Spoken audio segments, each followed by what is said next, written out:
Welcome to POSTCAST tonight, where the Utah Jazz fall to the Portland Trailblazers and finish the preseason without a win against an NBA team and with a defense that we're all wondering about. That, my friends, is the concern. Sorry, trying to find and make sure that we're giving you audio here. We are. Today's postcast is brought to you by the store, 600 South and 20th East.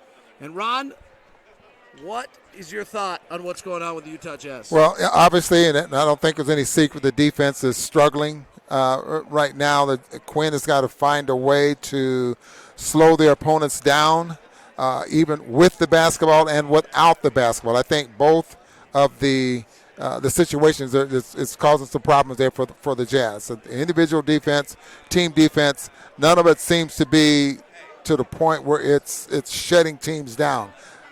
And the thing about it, what's I think is so bothersome, David, is how the teams are getting off to such a good start in their first quarter, and it's not like they got to work their way in to make some adjustments to have it. I mean, they're just flat out blowing the Jazz out very early in the quarter. We are live today on Twitch at Locked On Live, also live on YouTube, Periscope, and Facebook. We want to take your questions, so feel free. We have a stream of all of the questions for you to jump on as well here on Locked On Live on POSTCAST. As the Jazz fall to the Blazers, and Ron, you're talking about the quick starts. So is that as simple as just being soft?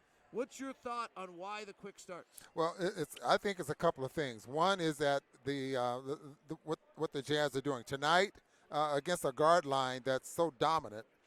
They were not switching on dribble handoffs and treading over the top, and then the one-on-one players like McCullough and Lillard, they just was able to break the defense down. I mean, and plus the Jazz are, for the most part, you would think that because of that, they would be a little bit better position defensive players because, you know, Bojan is only, 6'8", and not very big. So you think the position defense would be better than what we're seeing right now. Jazz got beat up by the guards, Dame Lillard and C.J. McCollum. That's something that happened to him last year. I mean, to some extent, we're playing. I'm not convinced. I mean, the Jazz are going to finish last in the NBA in defense in the preseason. So that definitely feels concerning. Yeah. On the other end, the Blazers put like 49 points on the Jazz in the first quarter the last time they played. C.J. McCollum and Damian Lillard are hard on you if you have a team that has a big that drops back because they can play the mid-range. Yeah, but, you know, both of those guys are scorers, and they play well with the basketball in their hands. And maybe it's not fair of us to judge as harsh as we are against this team because of their guard line. I really think that the Jazz defensively as a team needs to get better. They need to find ways to handle that. Can they switch all over the floor? You know, it's just Quinn's going to figure it out, but something has to be done. Well, so one of the questions we've had coming in is this because you're not game planning as much and you're not going to as much detail in the preseason? I really think, you know, that we were so concerned about the offense early in the year. Over the summer, we need shooters. The Jazz are able to accumulate some shooters and some very good players. And I think we're a little more concerned about what the offense was going to do this year, mainly because of the reputation the Jazz have had around the league as being one of the best defensive team in the league, and just thinking that was going to take care of itself.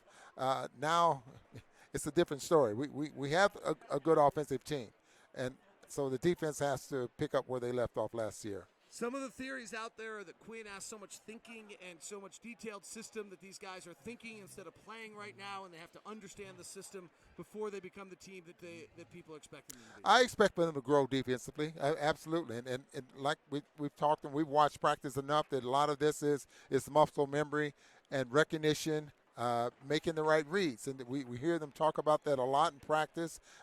Until that happens, then maybe the Jazz will struggle. I just hope that now practice time is going to be very important before the first game of the year, and hopefully they can get something done. Both the last 2 years, the Jazz were the #1 defensive team in the preseason. And this year, I think, from a quick numbers look, because of what San Antonio did tonight, the Jazz will finish last in the league defensively. It's hard to say if the preseason's an indicator. It's not a good sign, though. Yeah, it's not a good sign, and I can ask you this. Where were the Jazz in transition defense last year? Because now every team in the league is playing about the same. They're running. I mean, it's very few half-court teams anymore. And so the Jazz are going to have to be a better transition defensive team. We know we've worked on that to the point where they get back and they want to really strengthen the strong side of the ball and force the teams to go to the weak side. But that's where I think they need to start first on improving their defense. Depending on the metric you use, they were either 20th or 28th in the league in transition defense last year. And so what the Jazz did well is they got you into the half court and they owned you in the half court. Yeah, and so that hasn't happened so far here against the NBA teams that we've played. So they'll have to get back to doing that. If I have a concern, it's how small we are.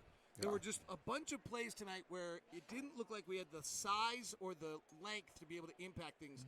There was a contested shot where the guy got the shot off, where if you had 2 or 3 more inches, you're able to impact the shot. There were another time where they were able to make a pass where if you're just a little longer, you're blocking it. That's the one concern. It's just how much smaller this team is. Okay, so use an example. That's what you're talking about. Like Zach Collins tonight, who's 7 foot, and he can do a little bit more than maybe one of our 6'8" guys. And he does have the size. So when Rudy is helping out defensively, what are the Jazz giving up? They're giving up some offensive rebounds or second chances, that type of thing. And when Rudy, for the most part, all season long, was the reason the Jazz defense was so good. Now, as you mentioned, we're a little bit smaller, and so they have to figure out ways to keep Rudy closer to the basket. Barlow Adams on Periscope on Twitter says the complexity of the Jazz system seems overwhelming, particularly for Bogdanovich. What are you seeing from Bojan right now? Well, he's starting to struggle offensively, and I think he's more concerned with what he does best is shooting the basketball, and he's not making them. He's going to catch fire. I mean, he's going to find his range, and maybe he's thinking too much and take it from someone that's experienced at struggling shooting, because now you start to pressure yourself. You tighten up. You start going back to mechanics and trying to make sure that you're doing all the right things instead of just willing yourself and letting it go. He'll come around, and I think when that happens, that changes the complexity of your opponent's defense there as well. Good news tonight, Donovan Mitchell was pretty terrific. Donovan finished with 27 points on 19 shot attempts. Mike Conley got going. He had 20 points on 6 of 13 shooting. Bojan, as we mentioned, did not get going at 0 of 9. It's interesting, the final question coming in from Brian Sherwood, who says, we need Crowder back. He brings toughness. Here's what the difference is, and I do think this is relevant. If Jay Crowder didn't bring toughness, he didn't stay in the league. Yeah. If Ricky Rubio didn't play hard, he doesn't play. Yeah. The Jazz now have a talented group of players whose skill keeps them going, but they're going to have to add some toughness and play hard, even though that skill carries them through. Yeah, we heard Luke Walton the other night at the Sacramento Kings talk about we got to get physical. How do you do that? If you're naturally tough, and which Crowder was, then that's what you're adding to your basketball team. I think we have offensively the length and the shooters to make that happen offensively. David, maybe we need to play a zone from time to time. I mean, maybe we need to go back to that. I mean, those things you have to switch up, just change the look and make the offense change the look on how they approach you. Jazz fall to the Portland Trailblazers and do not beat a team in preseason. That wraps up POSTCAST. Thanks for everybody who joined us live on the various formats tonight. We super appreciate that. We look forward to having it for you throughout the year here live on POSTCAST, on Locked On Live on Twitch, on Locked On Live on Facebook, Locked On Live for you as well as YouTube, Periscope, both Locked On Live and Locked On Sports. Thank you very much for joining us. We appreciate it, and this has been brought to you by The Store. 3 locations, 600 South and about 20th East, the Gateway Store, Ron's favorite right here, and the mini store at 9th South and First West. Have a great day.